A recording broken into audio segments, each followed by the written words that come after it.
Assalamualaikum warahmatullahi wabarakatuh. Perkenalkan, nama saya Sofina Bilaisna dengan nomor pokok 215020039 dari Program Studi Pendidikan Ekonomi Fakultas Keguruan dan Ilmu Pendidikan Universitas Pasundan.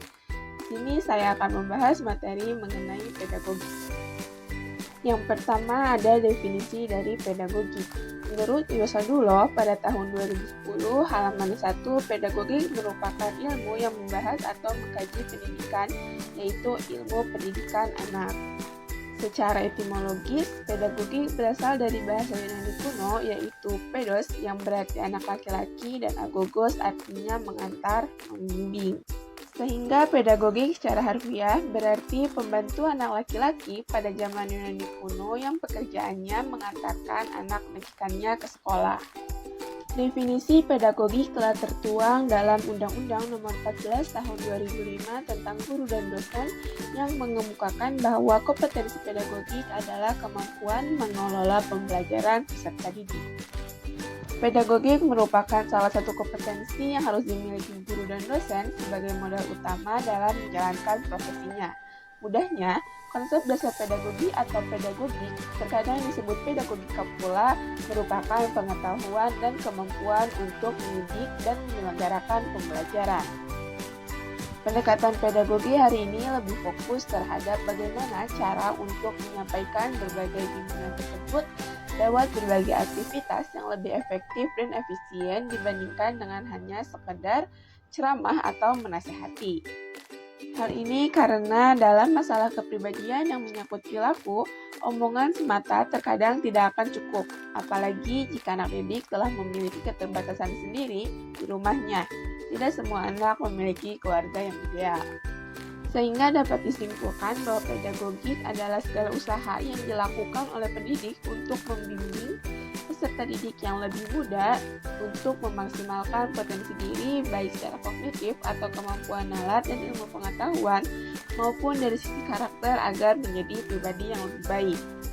Usaha tersebut termasuk pengelolaan pembelajaran, bahasa atau cara menyampaikan materi supaya mudah dipahami dan diserap oleh peserta didik, penguasaan kelas, dan sebagainya.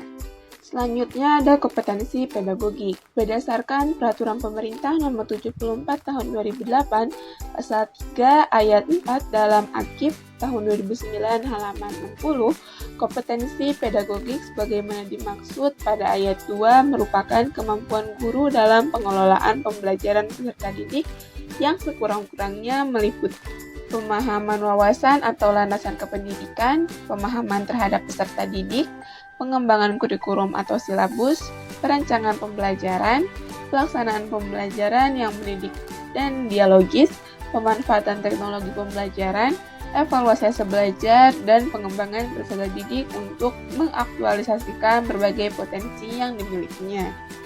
Selanjutnya ada 10 kompetensi pedagogik guru yang harus dikuasai dalam Peraturan Menteri Pendidikan Nasional Nomor 16 Tahun 2007.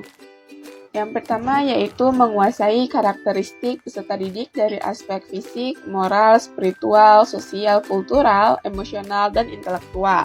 Kemudian yang kedua yaitu menguasai teori belajar dan prinsip-prinsip pembelajaran yang diampu. Yang ketiga, mengembangkan kurikulum yang terkait dengan mata pelajaran yang diampu. Kemudian menyelenggarakan pembelajaran mendidik, memanfaatkan teknologi informasi dan komunikasi untuk kepentingan pembelajaran. Yang keenam, memfasilitasi pengembangan potensi peserta didik untuk mengaktualisasikan berbagai potensi yang dimiliki. Yang ketujuh, berkomunikasi secara efektif, empatik, dan santun dengan peserta didik. Yang kedelapan, menyelenggarakan penilaian dan evaluasi proses dari hasil belajar.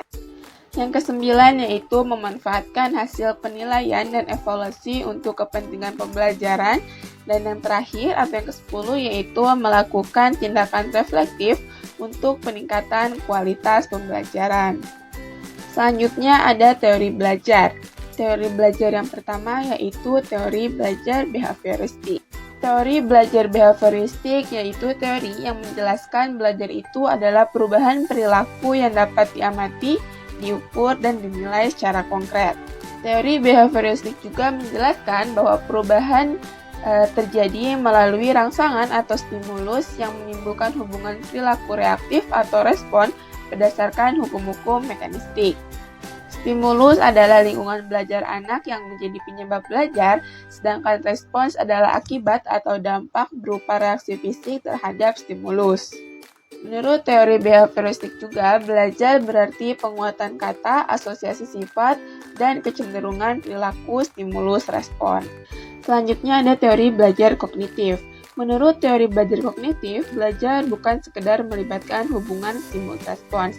Belajar merupakan proses melibatkan pemikiran yang sangat kompleks. Belajar merupakan proses pengembangan insight. Menurut teori ini, belajar akan lebih berhasil apabila disesuaikan dengan tahap perkembangan kognitif peserta didik. Selanjutnya yang ketiga yaitu teori belajar humanistik.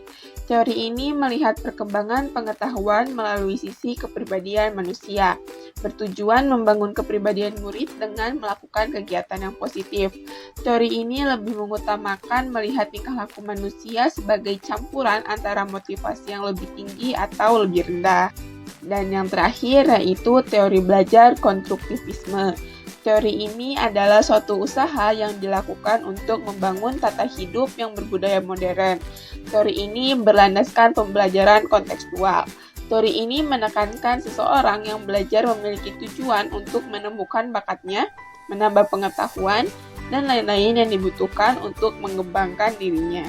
Selanjutnya ada strategi pembelajaran. Yang pertama yaitu exposition learning. Menurut Wina Sanjaya dalam Armia tahun 2011, exposition learning adalah strategi pembelajaran yang menekankan kepada proses penyampaian teori secara verbal dari seorang guru kepada sekelompok siswa dengan maksud agar siswa dapat menguasai materi pelajaran secara optimal. Yang kedua yaitu discovery learning. Discovery learning adalah model pembelajaran yang menekankan proses pembelajaran yang berpusat pada peserta didik dan pengalaman belajar secara aktif yang akan membimbing peserta didik untuk menemukan dan mengemukakan gagasannya terkait topik yang dipelajari. Yang ketiga yaitu group learning. Group learning merupakan strategi pembelajaran dengan cara berkelompok. Sedangkan individual learning merupakan strategi pembelajaran yang menggunakan perancangan aktivitas belajar mandiri bagi siswa. Kemampuan individu menentukan tingkat kecepatan keberhasilan penguasaan materi pembelajaran. Selanjutnya ada pengelolaan kelas yang efektif, itu ada 3. Yang pertama ada klasikal. Klasikal itu dengan cara pemberian apersepsi, pemberian tujuan pembelajaran, memberikan penugasan, perumusan kesimpulan atau rangkuman, dan pemberian konfirmasi. Selanjutnya yaitu dengan cara kelompok atau berpasangan. Tujuan dari pengelolaan kelas dengan cara kelompok atau berpasangan ini untuk kerja yang lebih kooperatif, yaitu dengan cara diskusi, pemecahan masalah bersama, berbagi informasi, dan bertutor. Dan yang terakhir yaitu individual.